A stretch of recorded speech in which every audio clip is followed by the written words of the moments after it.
Eu queria ler o Salmo 128. Coloca na tela para mim, por favor. Salmo 128. Essa é a palavra dessa manhã.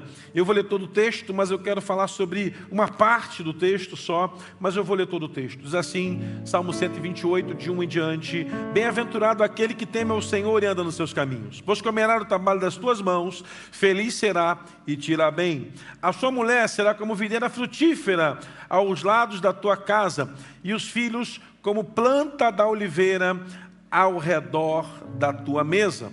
Eis que assim será abençoado aquele que teme ao Senhor.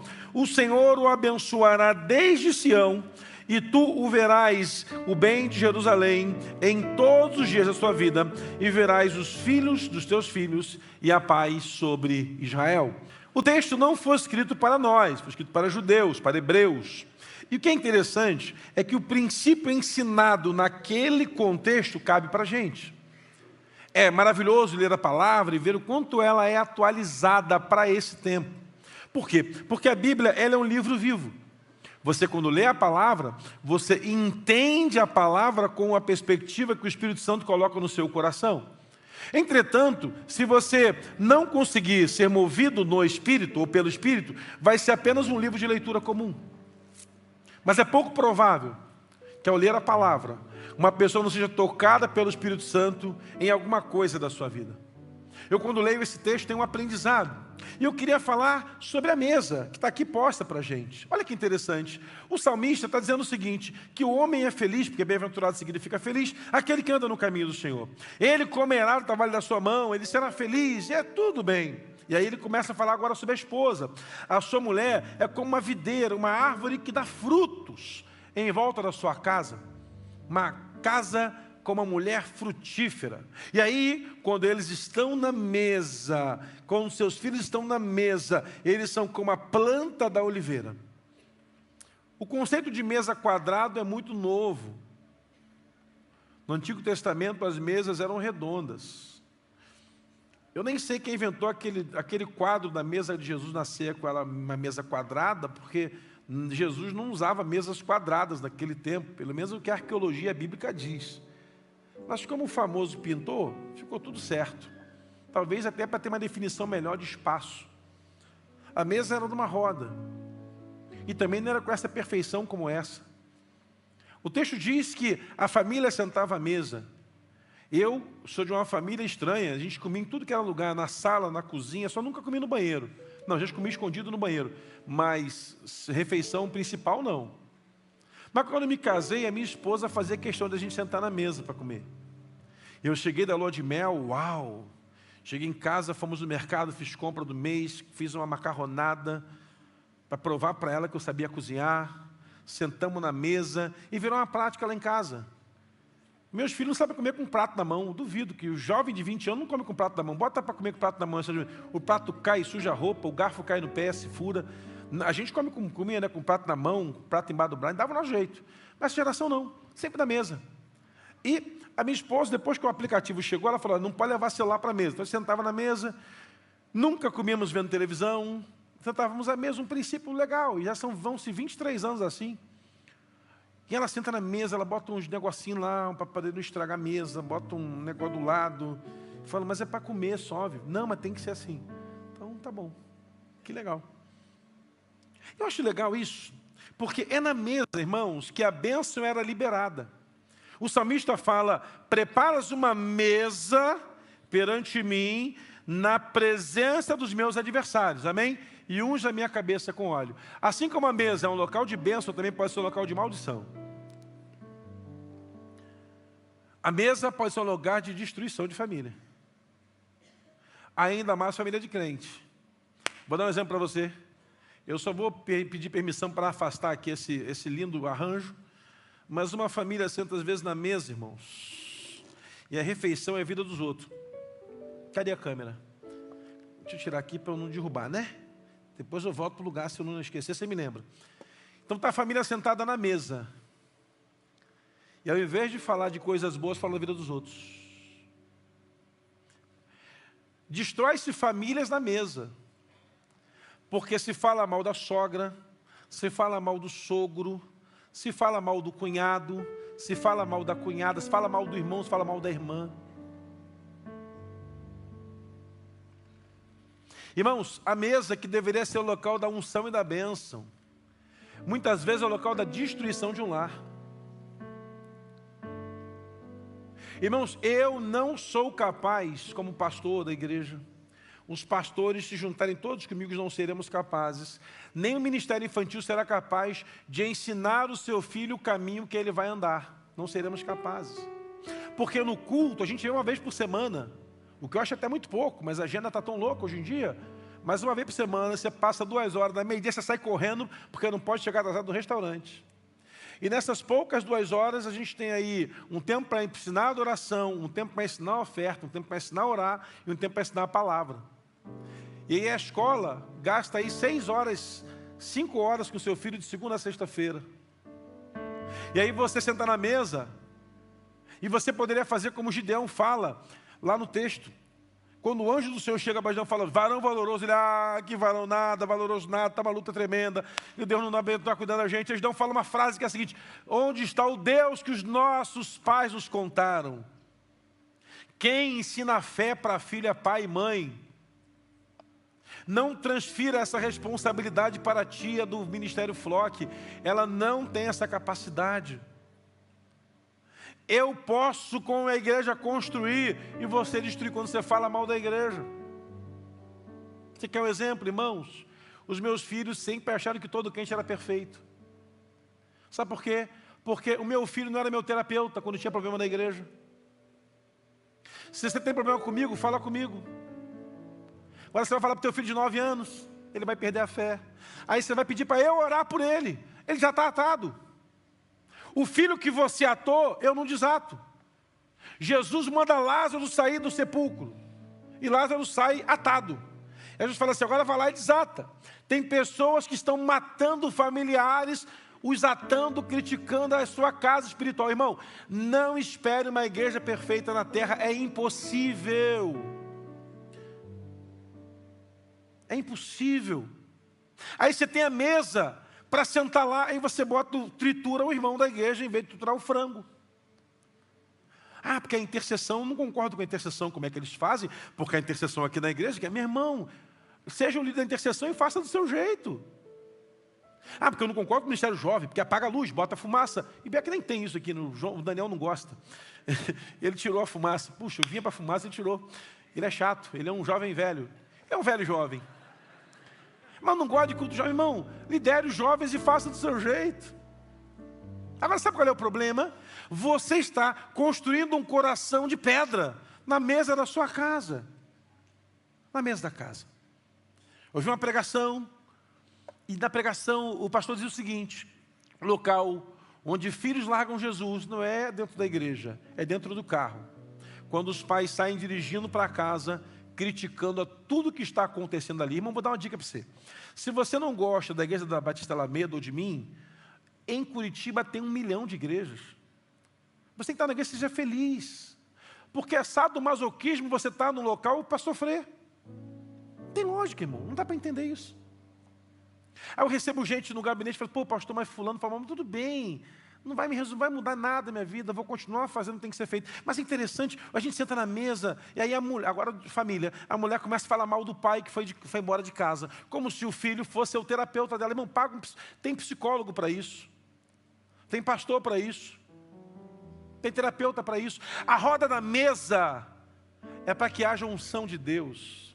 A roda da mesa, irmãos, é um ambiente que Deus colocou você para que você possa ser abençoado e abençoador. O salmista dá uma dica para a gente, quando você estiver na mesa, faça desse ambiente um ambiente de oliveiras. O ambiente onde o homem que é abençoado vai falar de coisas abençoadoras. Aí a gente vai para outro canto, sofá da sala. Senta lá no sofazinho, gostei desse sofá, hein? Senta lá no sofá, senta lá, cruza as pernas e começa a triturar a família. Não, porque a sua avó tem aquele problema que você sabe. Que ciclano, irmão, se não for para abençoar, não libere palavras de maldição. Use a sua boca para ser uma bênção, meu irmão. Seja um abençoador. Quantos filhos estão fora da fé Porque esse ambiente de igreja feriu seus pais. E os filhos largaram tudo, porque em defesa dos pais, por aquilo que ouviram, chutaram o balde. Você sabia, irmãos, que no presídio tem mais filho de crente do que filho de não crentes? Você vai no presídio, tem todos os profetas lá. Tem Isaías, Jeremias, Ezequiel, Daniel, Osés, Joel, Amós, Obadia, Jonas, Miqueias, Naum, Abacuque, Sofonias, Ageu, Zacarias, Malaquias, Mateus, Marcos, Lucas e João. É impressionante, irmãos. Porque pais sem sabedoria, ao invés de aproveitar a mesa, o ambiente da fé, começam a encontrar defeitos. Irmão, vou te falar um segredo. Nessa igreja aqui, o cara que tem mais defeitos chama-se Luiz Wagner. Tudo que falar de mim é verdade. Tudo que falar é verdade. Porque fala mais sobre quem falou do que sobre mim. Então, segue em frente. A gente não pode perder tempo em semear palavras que não vão ser abençoadoras ao coração daqueles que nós amamos. A gente faz um casamento que vem mal. Quantos filhos não querem se casar porque os pais, por conta da crise que teve com o seu cônjuge, começam a criticar o cônjuge da frente do filho, como se isso fosse resolver problema de família? Não dá certo, irmão. Eu nunca vi essa matemática funcionar. Eu nunca vi. É interessante que quantas vezes, irmãos, a gente ouve pessoas dando testemunhos assim: não, eu não quero me casar, porque para casar e ter um marido igual meu pai foi para minha mãe, eu não quero.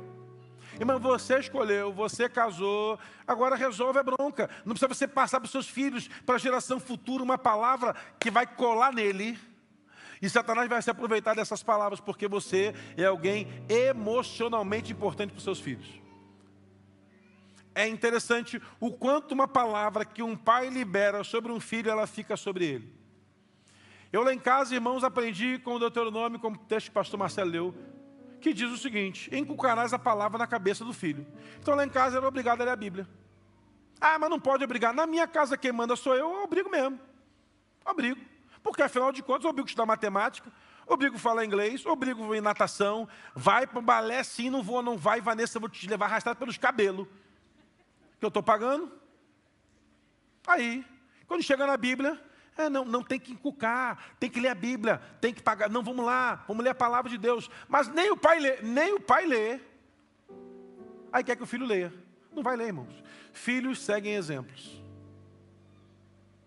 Filhos seguem exemplos. Irmão, não tem outro exemplo. Exemplo. Se você é um pai apaixonado por Jesus, se você não é apaixonada por Jesus, você pode ficar tranquilo que seu filho vai ser também. Ele vai ver você apaixonado por Jesus.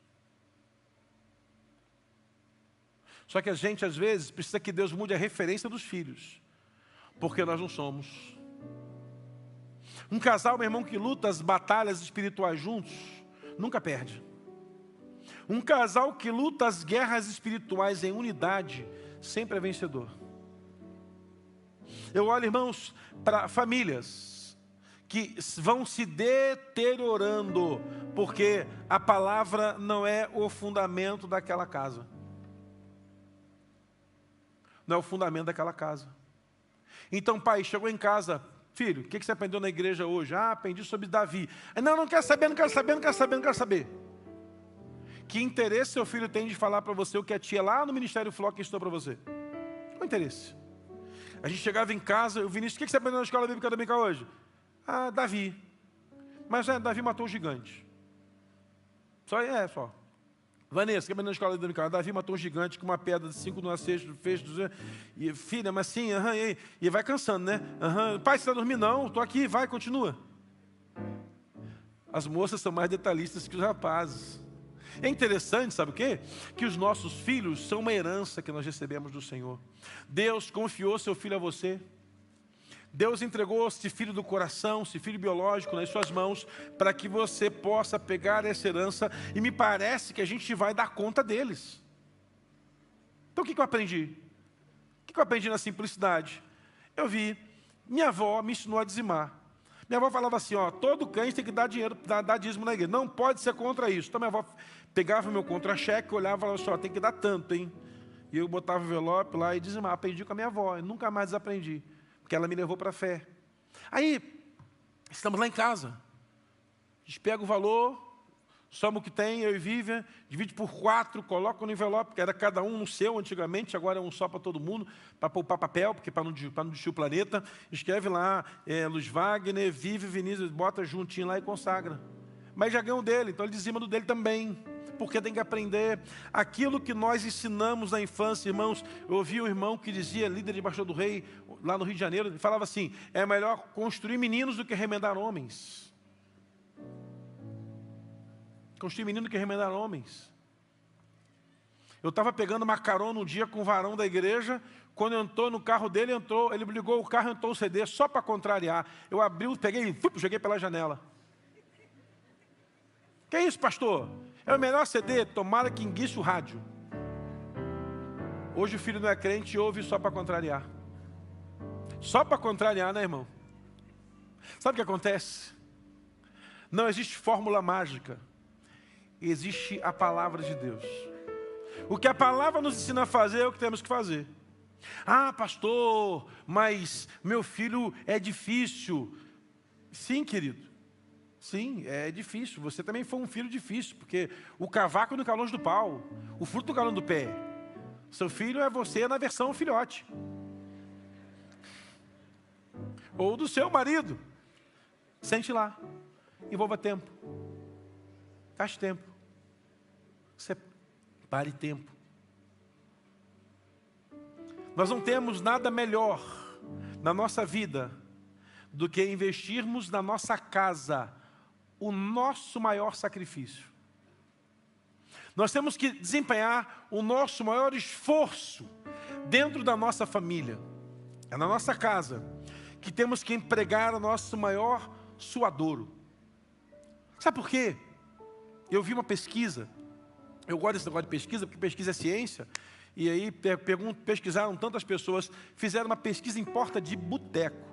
Por que que os maridos vão para o bar em vez de irem para casa? Muitos vão para o bar beber cachaça, porque estar com a esposa é pior do que estar com uma garrafa de pinga. Agora você imagina, o cara optar por uma garrafa de pinga, do que optar de estar com a esposa dele. Quantas mulheres que são crentes não conseguem ser mulheres de Deus na sua casa? Pastor Samuel Coelho contou uma história de que a mulher falou assim, pastor, eu ganhei o marido de fulana para Jesus, ganhei o marido de ciclana para Jesus, ganhei o marido de fulana para Jesus, mas não consigo ganhar o meu, por quê? Aí o pastor Samuel Coelho falou, porque os maridos das fulanas não moram com você, que é uma jararaca.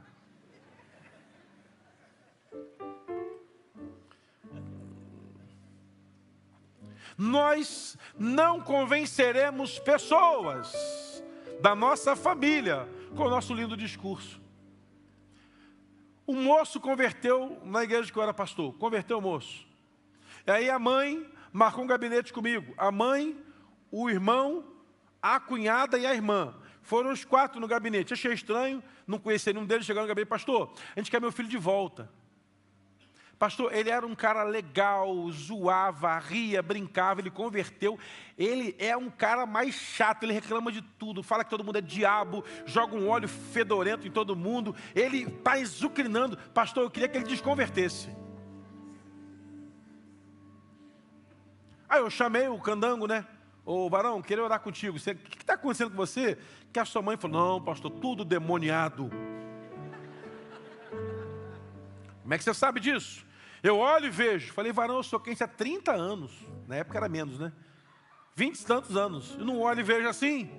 Como é que funciona isso? Não, pastor, lá minha casa é só prostituição. Falei, cara, você vai começar bem e vai terminar mal. Porque a Bíblia diz que um coração alegre, o que acontece com ele? Aformoseia o rosto. Você é carrancudo, você está com a cara fechada na igreja. Não, eu vou lá, não, para de ir lá naquela igreja. Vem aqui. Para de ficar indo nesse monte de lugar e passa a vir na sua igreja. E eu quero que você tenha uma missão. Volte a ser uma pessoa agradável no seio da sua família, porque é lá que é o seu campo missionário. Você vai ganhar todo mundo para Jesus. Aí a mãe ia na igreja, falava, pô, o pastor é um cara alegre, e você ficou chato. Ele o Espírito Santo me encheu. Não, quem é cheio de Espírito Santo é alegre, não é carrancudo. Já começa por aí. Quem é cheio de Espírito Santo tem uma presença dócil e agradável, porque carrega poder de Deus. Mas tem gente que parece que tendo cara fechada, ele está mais santo. está mais santificado, parece aqueles porteiros de sei lá o quê, que fica na frente do quartel, sentinela de quartel. Cara dura. Irmãos, em nome de Jesus, Jesus salvou você, não foi para você se tornar um chato, salvou você para se tornar alguém santo. E aí o que é interessante é que é na mesa que a gente aprende isso. É na mesa. Quantas vezes, sentado à mesa, Deus vai dar para você uma oportunidade de liberar uma palavra. Quando alguém quer oração na sua família, tem que bater na sua porta, porque encontra você segurança. Quando alguém na sua família quer encontrar um homem, uma mulher de Deus, tem que dizer: olha, meu parente é alguém transformado. Eu me lembro de uma mulher, um varão que se converteu, e a mulher veio e falou: pastor, eu não sei o que vocês fizeram, meu marido se transformou num homem diferente, eu quero ser crente por causa dele. Falei: uau! O que ele faz? Ele chega em casa, ele separa tempo com a palavra, ele ora, ele lê a Bíblia, ele se dedica. Eu não sei, e tem horas que eu quero brigar com ele, ele baixa a cabeça, vai orar, porque ele está, agora eu quero ser crente. É isso aí, é desse jeito, é assim que funciona. Deus nos colocou como família, e família modelo. No condomínio, no prédio da rua que você mora, as pessoas, quando você sai de casa, veem o quê? Eu tinha uma vizinha, irmãos, que ela era crente, aleluia. A bola caía lá, a véia rasgava a nossa bola. Eu pensava: que mulher do Satanás rasgando a bola do crente.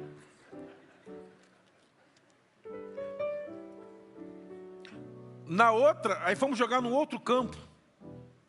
No outro campo tinha um candomblé, um terreiro, a bola caía, o pessoal, a mãe de santo, chutava a bola para fora para a gente. Boa era a mãe de santo que devolvia a bola da gente. Ruim era a crente do coque, que falava assim: esse ovo é o ovo do capeta, não pode chutar esse negócio. Não era nem filho dela. Sabe o que é engraçado, irmãos? Nós criamos as nossas teorias, teologias, ideias que não tem respaldo em canto nenhum. Ninguém diz isso, mas a gente carrega isso e acha que assim é a maneira certa de ser um servo de Deus. Um servo de Deus atrai pessoas para perto dele, irmãos. Um servo de Deus lida com a verdade. Um servo de Deus, irmão, senta à mesa e as pessoas querem estar com ele para um tempo agradável, de restauração, de renovo. E assim tem que ser também na nossa casa, em nome de Jesus. Eu queria orar, queria que você se colocasse de pé. Tem mais um montão aqui, mas não vai dar tempo. Queria orar com você. Fique de pé, por favor. As crianças vão ser daqui a pouco liberadas para os pais. Quem vai aparecer na tela quais são? De 1 a 3 anos, você já pode se movimentar, sem problema, vai se movimentando. Pegue seu filhinho, se você tem filho de 1 a 3 anos. Vamos orar nesse momento. Enquanto não tem problema você se movimentar durante a oração, só hoje pode. Vamos orar nesse momento. Pegue seu filho no colo. E vamos fazer um momento de oração por nossa família.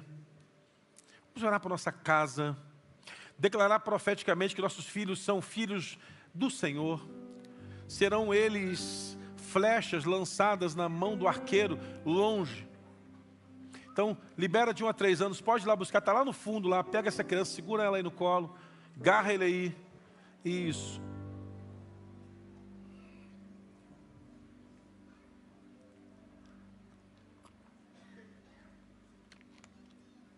Vamos orar nesse momento. Foi lá a criança? Isso, pega seu filho. De 1 a 3, daqui a pouco deve ser de 4 a 7 depois, eu não sei. De 4 a 6, já pode ir de 4 a 6? Não, então vai lá. Quero que você, junto com a sua família, se você tem alguém na sua família aqui, quem está só, daqui a pouco a gente vai juntar mais alguém com você. Mas nesse momento, feche seus olhos. Peça pela sua casa. Profetiza, de 4 a 6 anos já pode ir lá pegar. Profetiza sobre a sua família. Profetiza sobre a sua casa. Libere uma palavra de bênção sobre a sua casa, em nome de Jesus. Libere uma palavra sobre seus filhos, sobre seus futuros netos. Isso. Olha nesse momento. Vai lá. Isso. Pode liberar. Isso. Libera a palavra a eles, em nome de Jesus. Profetiza sobre a sua casa, em nome de Jesus. Profetiza.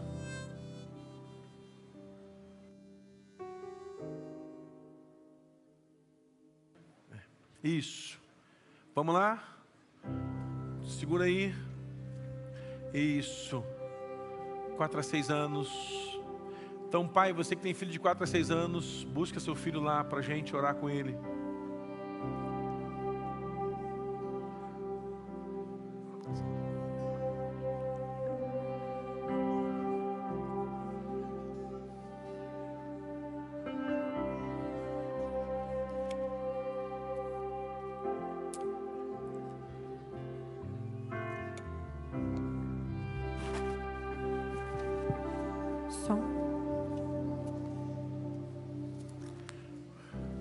Foi aí, 4 a 6 anos.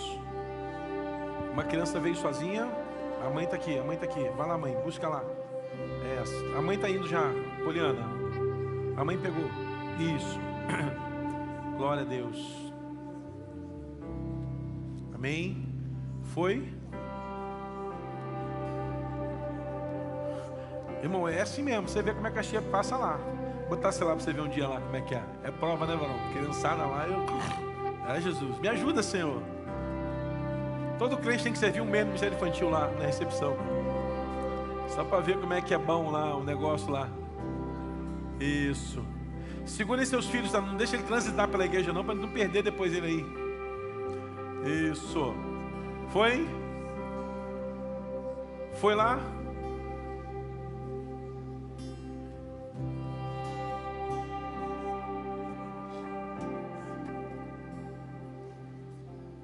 Você acredita, irmãos, que um dia uma mãe deixou o filho aqui, foi na feira, depois foi no mercado, acabou o culto, a criança ficou lá.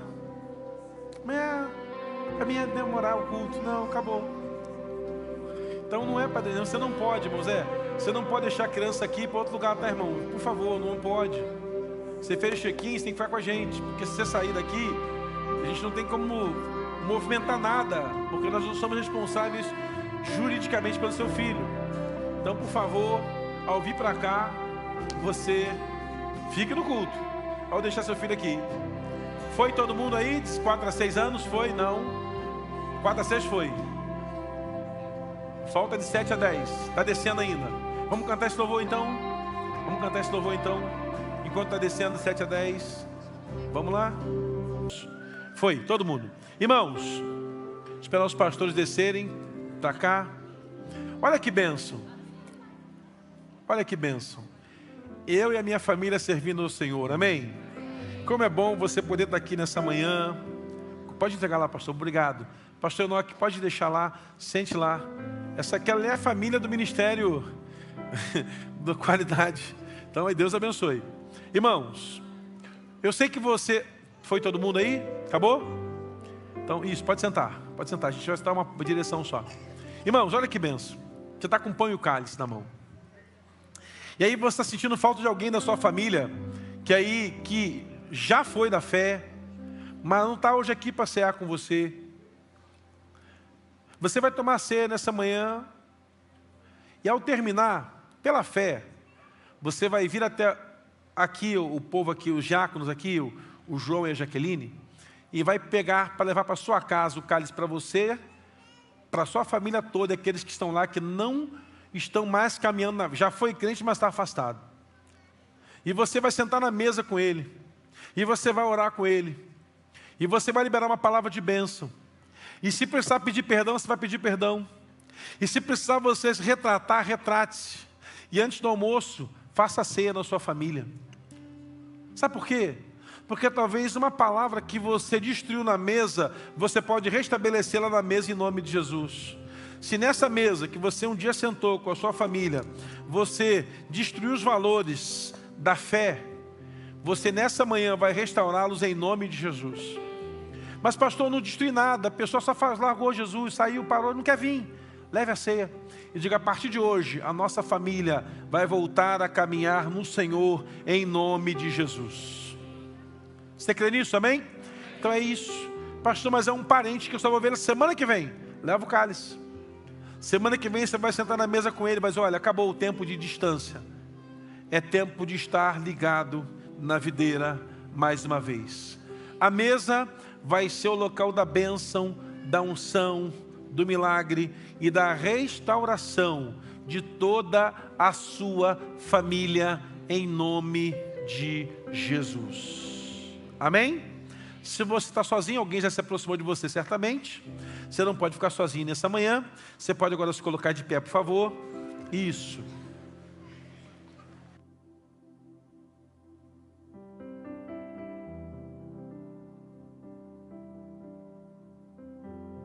Isso.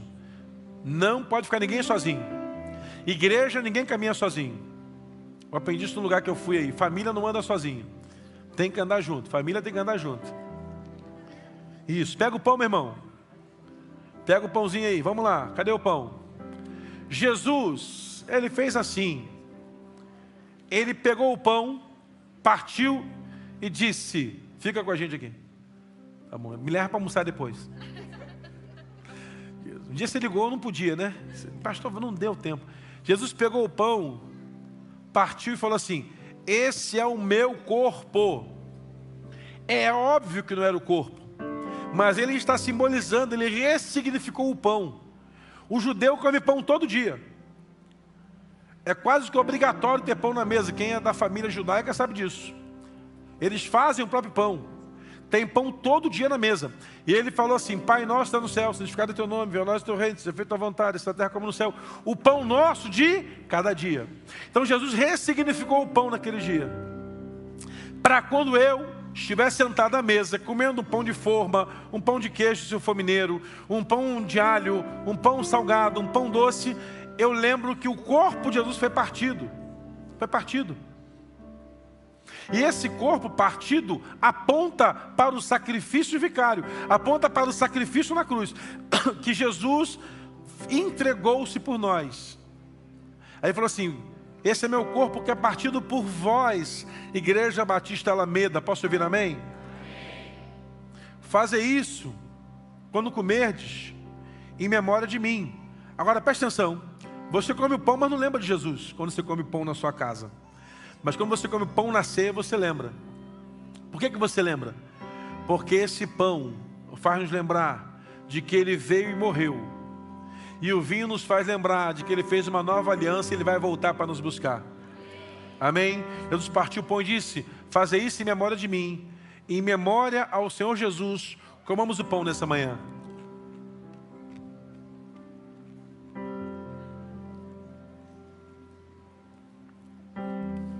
Pegou? Foi? Deu certo? Isso. Depois de haver ceado, ele tomou o cálice dizendo: essa é uma nova aliança no meu sangue. E agora ele estabelece uma nova aliança. Se no Calvário o corpo foi partido, o sangue derramado, ele fala assim: vocês vão tomar isso em memória de mim. Até que Jesus volte, vamos tomar a ceia na igreja do Senhor. Só que vai ter um dia que participaremos das grandes bodas do Cordeiro, num local que não tem nada a ver com esse ambiente que nós estamos. Hoje não haverá dor, choro, morte, tristeza, jamais. Jesus disse: esse é meu corpo, que é derramado por vocês. Tomamos o cálice nessa manhã em memória ao Senhor Jesus. Agora você vai orar com a sua família e vai dizer o quanto eles são importantes para você, o quanto eles fazem parte da sua vida, o quanto você é feliz por ter uma família abençoada e especial ao seu lado.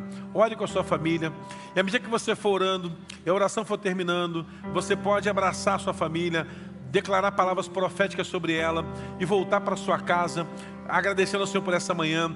Se não tem alguém na sua família aqui e ela é afastada da fé, já caminhou com Jesus, vai fazer muito sentido para ele, vem aqui buscar o cálice, leve para sua casa, faça uma ceia com o seu familiar que está afastado, e eu creio que o Senhor há de fazer uma grande obra sobre a sua família, em nome de Jesus. Amém. Hoje é uma manhã de reconciliação na família. Então você vai levar o cálice para sua casa, vai levar o cálice na proporção de pessoas que estiverem à mesa. Se alguém está afastado da casa do Senhor lá, você vai convidá-la à mesa e será um tempo de milagre, de favor de Deus sobre a sua família. Vá em paz, Deus te abençoe. Vá declarando que a sua casa é uma casa de bênção, em nome de Jesus. Que Deus te abençoe, que Deus te dê sabedoria plena, que Deus derrame a paz sobre a sua família, em nome de Jesus.